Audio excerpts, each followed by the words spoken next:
Argentina এবং মিশরের মধ্যকার কন্ট্রোভার্সিয়াল ম্যাচ শেষ হয়ে যাওয়ার পর এখনো সোশ্যাল মিডিয়ায় কথা যুদ্ধ ফ্যানদের মধ্যে লেগে আছে, যেটা ওয়ার্ল্ড কাপের সময় স্বাভাবিকভাবে এটা এক্সপেক্ট করা যায়। এবং আর্জেন্টিনা ফ্যানরা তার টিমকে মেসিকে আর ভালোভাবে ডিফেন্ড করার চেষ্টা করতেছে। অপরদিকে যারা বিপক্ষ ফ্যান বেজ আছে তারা বোঝানোর চেষ্টা করছে যে হ্যাঁ, ফিফা বিজনেসে টিকে থাকার জন্য, বিজনেসে লাভ করার জন্য আর্জেন্টিনাকে কতটা ফেভার করে, মেসিকে ওয়ার্ল্ড কাপ জেতানোর জন্য তারা আসলে ফেভার করে। রিগ, যেটা 2022 ওয়ার্ল্ড কাপ থেকে আমরা শুনে আসতেছি যে রিগ ওয়ার্ল্ড কাপ, রিগ এরকম কিছু। আসলে ফ্যানদের মধ্যে এই বিষয়গুলো নিয়ে কথা তর্কাতর্কি হবে, যুদ্ধ হবে, কথা কাটাকাটি হবে, এটাই স্বাভাবিক। কিন্তু সম্প্রতি দায়িত্বশীল জায়গা থেকে আমাদের দেশের, বাংলাদেশের একজন কন্টেন্ট ক্রিয়েটর, যিনি এই বিষয়টা নিয়ে কথা বলেছেন এবং তিনি বলেছেন যে এই বিষয়টা একটা ন্যারেটিভ, যেটা পর্তুগাল ফ্যান, ব্রাজিল ফ্যান এবং রোনালদো ফ্যানরা মিলে মানে প্রতিষ্ঠা করার চেষ্টা করতেছে এবং এইটাতে তারা অনেকটাই সফল হয়েছে। যেমনটা 22 ওয়ার্ল্ড কাপ রিগ বলে তারা বোঝানোর চেষ্টা করে। এবং তিনি এটাও পয়েন্ট আউট করেন যে আসলে কিসের রিগ, কি ধরনের রিগ, রিগ কি এমন জিনিস হয়। আর্জেন্টিনা তো একটা পেনাল্টি পাইছিল ফাইনালে, ফ্রান্স তো 2টা পেনাল্টি পাইছিল, তাহলে রিগ হয় আসলে কিভাবে। এবং তিনি এটাও বলেছেন যে মেসি 2টা ওয়ার্ল্ড কাপ জিতে গেলে, আর্জেন্টিনা 2টা ওয়ার্ল্ড কাপ জিতে গেলে আসলে আমরা হয়তো সহ্য করতে পারবো না, ব্রাজিল ফ্যানরা যারা বা পর্তুগাল ফ্যান বা রোনালদো ফ্যান যারা, তারা সহ্য করতে পারবে না। তাই এরকম একটা ন্যারেটিভ চালানোর চেষ্টা করা হচ্ছে যেন সেটাকে একটু কলঙ্ক যুক্ত করা যায়, মেসির অর্জনকে বা আর্জেন্টিনার অর্জনকে যেন কিছুটা হলেও মানে অন্ধকারে ঠেলে দেওয়া যায়, এমনটা বোঝানোর চেষ্টা করেছেন। এখন এই বিষয়গুলো নিয়ে ফ্যানদের মধ্যে কথা হওয়াটা স্বাভাবিক। ফ্যানরা এগুলো নিয়ে কথা কাটাকাটি করবে, ফেসবুকে পোস্ট দেওয়া দেওয়ি করবে, স্ট্যাটাস দিবে, এগুলো স্বাভাবিক, সেটা ঠিক আছে। কিন্তু আর্জেন্টিনার একজন সমর্থক হয়ে বা কন্টেন্ট ক্রিয়েটরের জায়গা থেকে, আপনি দায়িত্বশীল একটা জায়গা থেকে যদি এরকম কিছু বলেন যে না, এরা আসলে ন্যারেটিভ মানে তৈরি করার চেষ্টা করছে, তাহলে আসলে বিষয়টা ফেয়ার না। তাহলে ন্যারেটিভ যেহেতু আপনি বলে ফেললেন, তাহলে সেই অনুযায়ী সেটা জবাব দেওয়া উচিত। হ্যাঁ, যেহেতু আপনি বললেন যে না, ওয়ার্ল্ড কাপ রিগ ছিল না, ওয়ার্ল্ড কাপ আসলে আর্জেন্টিনার যোগ্যতা বলেই জিতছে। অবশ্যই আর্জেন্টিনার যোগ্যতা বলেই জিতছে, ম্যাচ বাই ম্যাচ আর্জেন্টিনা ভালো খেলেছে বলেই জিতেছে। কিন্তু কিছু কিছু ডিসিশন যে আর্জেন্টিনার পক্ষে গেছে, সেটা অস্বীকার করার মতো না। অবশ্যই আপনি যদি কন্টেন্ট ক্রিয়েটর হয়ে থাকেন, তাহলে আমি বলছি না যে আপনার কি করা উচিত না করা উচিত, কিন্তু আপনি আপনার দায়িত্বশীল জায়গা থেকে যদি এই বিষয়গুলোকে নর্মালাইজ না করেন, এই বিষয়গুলোকে মানে ঠান্ডা না রাখেন, তাহলে কি হলো যে আপনি আপনার যে আর্জেন্টাইন ফ্যান বেস গুলো আছে, তাদেরকে আপনি একটা মানে তাদের নেগেটিভ বিষয়গুলোকে, যেগুলোকে তারা অন্ধের মতো ডিফেন্ড করে, সেইগুলোকে আপনি আসলে সাপোর্ট দিয়ে যাচ্ছেন। তাহলে আমি একটু বিষয়গুলোকে ক্লিয়ার করি আমার মতো করে, যে দেখি আসলে এইগুলার জবাব আসলে আপনার কাছে কি থাকে। আমি আপনাকে বলি যে রিগড, পুরো ওয়ার্ল্ড কাপ কখনোই রিগড হয় না। একটা ওয়ার্ল্ড কাপে 7-8টা ম্যাচে কখনো 7-8টা ম্যাচ রিগড হয় না। কিছু কিছু স্পেসিফিক মোমেন্ট, কিছু কিছু ম্যাচ, কিছু কিছু ম্যাচের ডিসিশন, সেগুলো আসলে 50-50 থেকে কতটা তাদেরকে ফেভার দেওয়া হচ্ছে বা কতটা তাদেরকে ফেভার দেওয়া হচ্ছে না, এই বিষয়টাই হচ্ছে মানে যেটা বিপক্ষ দলের ফ্যান বেসরা, যেটা আপনারা বলছেন যে ব্রাজিল বা পর্তুগালের ফ্যানরা হ্যাঁ সেটাকে রিগড হিসাবে দাবি করছে। বাট এই বিষয়গুলোকে যদি আপনি বলেন যে না, ফ্যানরা রিগড হিসাবে দাবি করছে, এটা একটা ন্যারেটিভ, তাহলে আসলে হয় না। একটা ওয়ার্ল্ড কাপের পুরো ম্যাচ, পুরো টুর্নামেন্ট কখনোই রিগড হয় না। অবশ্যই আর্জেন্টিনা 22 ওয়ার্ল্ড কাপে মেক্সিকোর সাথে ভালো খেলেছে, অবশ্যই আর্জেন্টিনা নেদারল্যান্ডের সাথে ভালো খেলেছে, অবশ্যই আর্জেন্টিনা ক্রোয়েশিয়ার সাথে ভালো খেলেছে এবং ফাইনালেও তারা ভালো খেলেছে। কিন্তু কিছু কিছু ডিসিশন, কিছু কিছু পেনাল্টি ডিসিশন অবশ্যই যেটা না দিলেও হইতো। আমি তার মধ্যে 2-3টা পয়েন্ট আউট করে দিচ্ছি, আপনি মিলাই নিয়েন। আর্জেন্টিনার সৌদি আরবের সাথে প্যারেডেসের যে ফাউল ছিল, সেই ফাউলের রিপ্লেটা একটু দেখবেন ভালোভাবে, যেটা আসলে প্যারেদেসকে ফেলে দেওয়া হয়েছে না, সে হাত ধরে পড়ে গেছে। একটা পেনাল্টি গেল। দ্বিতীয় পেনাল্টি হচ্ছে পোল্যান্ডের বিরুদ্ধে, যেটা 50-50 ছিল। এই কারণে রুল অনুযায়ী যে গোলকিপার বলের দিকে যাবে, গোলকিপার বল ধরতে না পারার কারণে মেসির ফেসে লাগছে, যেটা বল সোজাই ছিল এবং গোলকিপারের শরীর কিন্তু পুরাটা ইউজেবল একটা মানে বডি। তো সেই অনুযায়ী মেসির মুখে পোল্যান্ডের গোলকিপারের হাত লাগে এবং সেটা ফাউল হিসাবে গণ্য করা হয়, যেটা না দিলেও হয়তো, তবে ফাউল দিছে। আমার মনে হয় সেটা 60-40 ছিল, সেটা ঠিক আছে। বাট ক্রোয়েশিয়ার ম্যাচে লিভাকোভিচের যে পেনাল্টিটা ছিল, যেটা আলভারেজ উইন করে, সেটা কি আদৌ পেনাল্টি ছিল? লিভাকোভিচ তো তার যে জায়গা সেখানেই ছিল, এবং সেই সোজা আলভারেজ আসছিল, আলভারেজ পরে বলটা গোলে সোজা দেয়, যেটা গোল স্লো ছিল বল, এবং সেটা ডিফেন্ডাররা ডিফেন্ড করে ফেলে, এবং গোলকিপারের সাথে বাড়ি খায় হচ্ছে আলভারেজ, যেটা পেনাল্টি দেওয়া উচিত ছিল না। সেটা কিন্তু 50-50ও ছিল না, কিন্তু সেটাকে পেনাল্টি দেওয়া হয়েছে। এবার আসি ফাইনালের যে পেনাল্টি, ডিমারিয়ার পেনাল্টিটা কি পেনাল্টি ছিল? ভালোভাবে রিপ্লে দেখেন তো, ইউটিউবে কিন্তু ফুল ম্যাচ আছে, ফাইনালের ফুল ম্যাচই আছে, এবং এটা সম্ভবত কত মিনিটে, 22 মিনিটে আছে। তো সেই রিপ্লেটা দেখলে তো বোঝা যায় ডিমারিয়া আসলে ডাইভ দিছে না সেটা আসলে ফাউল ছিল। ঠিক আছে, আপনি প্রশ্ন তুলছেন আর ফ্রান্স 2টা পেনাল্টি পাইছে, তার মধ্যে প্রথমটা হয়তো লেজিট ছিল, আর নেক্সট যেটা ছিল এক্সট্রা টাইমে এমবাপ্পের হ্যান্ড যেটা মন্টিয়েল করছিল, তাহলে মন্টিয়েলের সেই ভিডিওটা দেখেন, আপনি বললেন যে বডির সোজাসুজি হাত ছিল, তাই সেটা পেনাল্টি ছিল না, পেনাল্টি হওয়া উচিত না। মন্টিয়েলের হাতটা তো সাইডে ছিল, এবং সেটা কর্নার বরাবর যদি বলটা যাইতো, সেটা গোল বারের কর্নারে যায় গোল হইতেও পারতো, তাহলে সেটা কি পেনাল্টি না? তাহলে সেটা কি ইল্লিগাল কিছু ছিল? তাহলে অনেক ডিসিশন 22 ওয়ার্ল্ড কাপে যেটা আর্জেন্টিনার পক্ষে গেছে। হ্যাঁ, ফ্রান্সের এটা পেনাল্টি দেওয়া হয়েছে, আপনি বললেন যে এটা পেনাল্টি ছিল না, আমি সেটার উত্তর দিলাম, বাট অনেক ডিসিশন যেটা ওয়ার্ল্ড কাপে আর্জেন্টিনার পক্ষে যাওয়ার কথা না, সৌদি আরবের বিপক্ষে যেটা পেনাল্টি পায় সেটা আর্জেন্টিনার পেনাল্টি পাওয়ার কথা না, ক্রোয়েশিয়ার বিরুদ্ধে যেটা পেনাল্টি পায় সেটা পেনাল্টি পাওয়ার কথা না, ফাইনালে যেটা পেনাল্টি ডিমারিয়া উইন করে সেটা পেনাল্টি পাওয়ার কথা না। সেটা তাহলে একটা ওয়ার্ল্ড কাপে যদি আপনি গুরুত্বপূর্ণ 3টা ম্যাচের মধ্যে গুরুত্বপূর্ণ 2টা ম্যাচে, সেমিফাইনালে এবং ফাইনালে আপনি পেনাল্টি দিয়ে দেন যেটা পেনাল্টি হওয়ারই কথা না, তাহলে তো অবশ্যই ফ্যানরা এই বিষয় নিয়ে প্রশ্ন তুলতেই পারে, এবং ফ্যানরা তুলবে, এটা স্বাভাবিক কিছু না।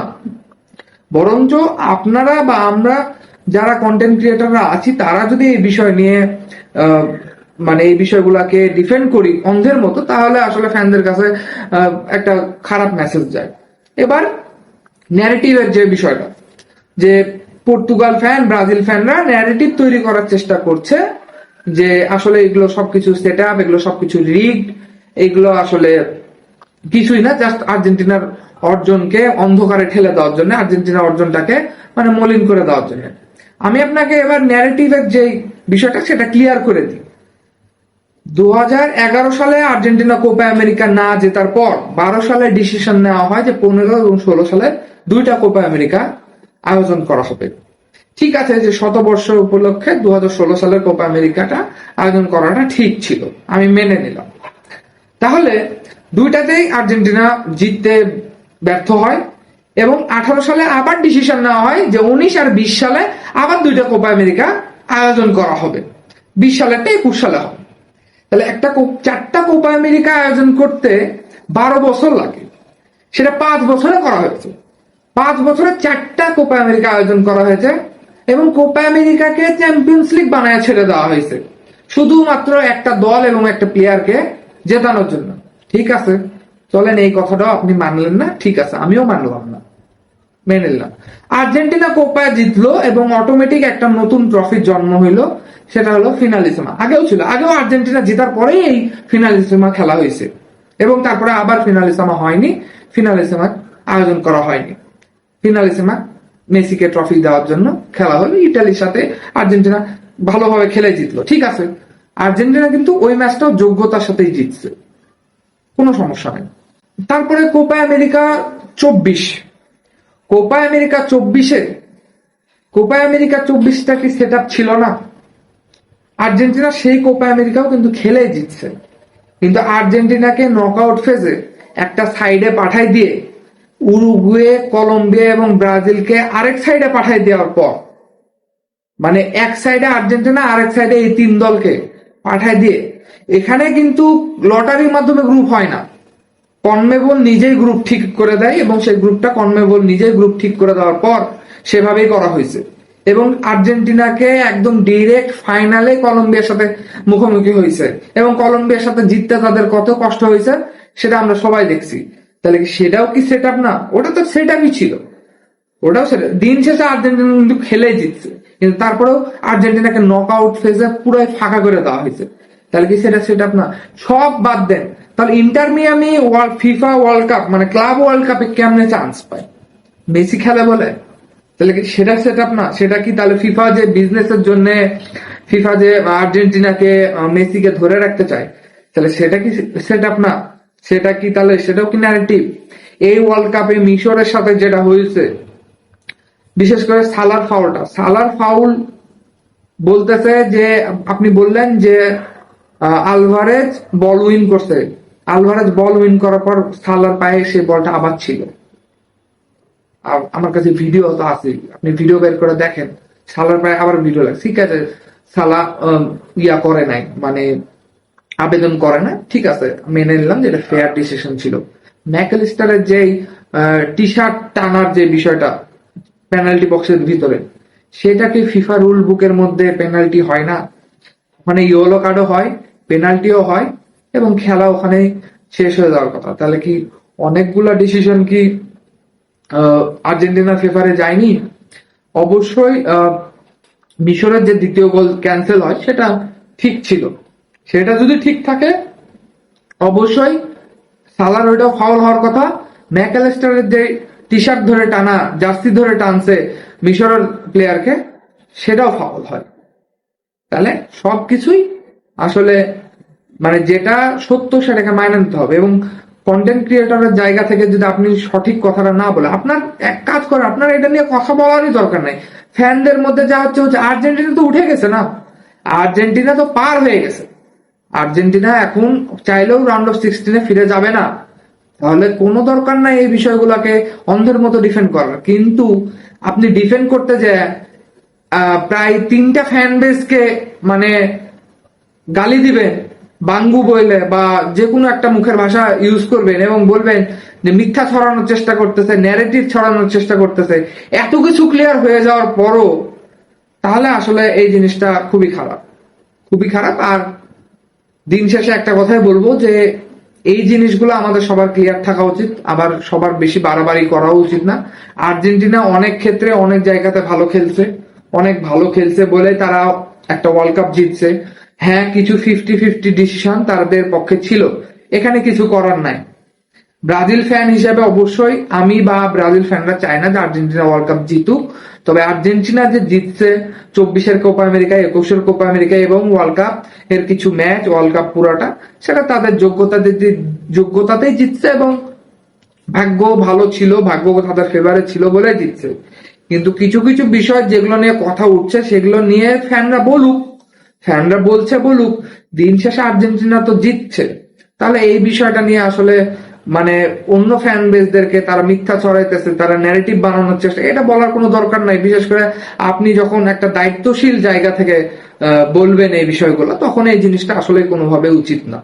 ব্রাজিল ফ্যানদের মধ্যেও অনেকে আছে যারা মেসিকে পছন্দ করে, তারা চায় যে মেসি ভালো খেলুক, এটা অস্বীকার করার কিছু নাই। কারণ আর্জেন্টিনাতেও অনেক ফ্যান আছে যারা চায় নেইমার ভালো খেলুক, সেটা যে কারণেই হোক। তো এই বিষয়গুলো নিয়ে যে সবাই আসলে ন্যারেটিভ তৈরি করছে, এটাও ভুল কথা। অনেকের চোখের সামনে যেটা দেখা যাইতেছে সেটাই বলতেছে। রিগড হওয়ার অনেক বিষয় আছে, অনেক বিষয় আছে যেগুলা মানে নিয়ে প্রশ্ন তোলা যায়। কোপা আমেরিকা 4বার আয়োজন করা, কোপা আমেরিকা বছরের পর বছর আয়োজন করা, কোপা আমেরিকার একটা নকআউট ফেজ পুরোপুরি আর্জেন্টিনার জন্য ফাঁকা করে দেওয়া ফাইনাল পর্যন্ত, ঠিক আছে, দেন ফিনালিসিমা আয়োজন করা। এবার আর্জেন্টিনা ফিনালিসিমা যদিও বা খেলে নাই, তাদের টিমের অবস্থা ভালো ছিল না বলে দিবু মার্তিনেজ তো এটা স্বীকার করেছে। তো এই বিষয়গুলা আসলে এটা সবাই জানে যে আর্জেন্টিনা যদি ওয়ার্ল্ড কাপের সামনে যায় সেটা ফিফার জন্য লাভ, ভিউ বেশি হবে, তাদের কমার্শিয়াল বিজনেস ভালো থাকবে, অ্যাডিডাসের বিজনেস ভালো থাকবে। তো এই জিনিসগুলা সবাই জানে, বুঝে, এটা আপনিও বুঝেন, কন্টেন্ট ক্রিয়েটররাও বুঝে। তা সত্ত্বেও যদি তারা বা আপনার মতো দায়িত্বশীল ব্যক্তিরা এভাবে কথা বলে যে ন্যারেটিভ, বাঙ্গুরা ন্যারেটিভ তৈরি করার চেষ্টা করছে, তাহলে আসলে ভুল। বলছে বলতে দেন, দুই একটা কথা শুনে, ট্রফি যদি জিততে পারেন এভাবে, সমস্যা কি? এমনিও 10 বছর পর, 5 বছর, 15 বছর পর এগুলো সব ভুলে যাবে। হ্যাঁ, সবাই 78 ওয়ার্ল্ড কাপের মতো বা 86 ওয়ার্ল্ড কাপের মতো মনে রাখবে না, কারণ 78 ওয়ার্ল্ড কাপে ডাকাতি হয়েছে আর 86 ওয়ার্ল্ড কাপে হাত দিয়ে গোল দেওয়া হয়েছে এবং দুটা গোলই কন্ট্রোভার্সিয়াল ছিল ইংল্যান্ডের বিরুদ্ধে, কারণ গোল অফ দ্য সেঞ্চুরির আগে ফাউল হয়েছিল যেটা ফাউল ধরা হয়নি এবং একটা গোল তো হাত দিয়ে দেওয়া হয়েছে এবং সেটা থেকে মানে ইংল্যান্ডকে বাদ দিয়ে দেওয়া হয়েছে। 78 ওয়ার্ল্ড কাপে ব্রাজিলের ফাইনাল খেলার কথা, সেখানে আর্জেন্টিনা ফাইনাল খেলে ওয়ার্ল্ড কাপ জিতছে। তো এই জিনিসগুলা ব্রাজিল তো এখন কান্নাকাটি করে না যে না 78 ওয়ার্ল্ড কাপ আমাদের জেতার কথা, আমরা জিততে পারি না আর্জেন্টিনা, এরকম তো সবসময় বলে। আর্জেন্টিনা ওই জায়গাতে কি করছে না করছে সবাই জানে। তো আর্জেন্টিনার ইতিহাস আছে, তার মানে এই না যে আর্জেন্টিনা যারা গ্রেট প্লেয়ার ছিল তাদের কাছ থেকে কোনো কিছু কেড়ে নেওয়া হচ্ছে, তাদের অর্জন কেড়ে নেওয়া হচ্ছে, বাট এরকম ইতিহাস আছে। বর্তমানে যেটা হচ্ছে সেটা আর্জেন্টিনা বা মেসির বিরুদ্ধে না, বর্তমানে যেই ন্যারেটিভ বা যেই বিষয়গুলো চলতেছে বা যেই সমালোচনাগুলো চলতেছে সেই সমালোচনাগুলা ফিফা, কনমেবল এবং যেই ব্র্যান্ড বিজনেস এইগুলোর বিরুদ্ধে চলতেছে। যে না, ফিফা হয়তো কিছু ফেভার দেয়, কি ব্র্যান্ড গুলো হয়তো চায় বা বিজনেসের জন্য আর্জেন্টিনা থাকাটা জরুরি, এইগুলো। এটা আর্জেন্টিনা বা মেসির বিরুদ্ধে না, মেসির যে অর্জন সেটা আসলে দুনিয়ার কেউই কাটতে পারবে না। Messi greatest of all time, এটা সবাই জানে এবং সে 1 থেকে 2 এর মধ্যেই থাকার কথা পুরো ওয়ার্ল্ডের মধ্যে। তো এই জিনিসগুলো নিয়ে বেশি ঘোলাঘুলি করার কিছু নাই। অবশ্যই আমাদের উচিত মেসিকে যথেষ্ট সম্মান জানানো, সাথে মেসি এবং আর্জেন্টিনার বাইরে যেগুলো হচ্ছে সেগুলোর সমালোচনা করার অধিকার ফ্যানদের আছে এবং কন্টেন্ট ক্রিয়েটর হিসাবে আপনাদেরও করা উচিত বলে আমি মনে করি। কিন্তু যদি একবারেই এক পক্ষ অন্ধের মতো নেওয়া হয় তাহলে সেটা আমি মনে করি ফেয়ার না এবং যেটা উচিত হয়নি বলে আমি মনে করছি।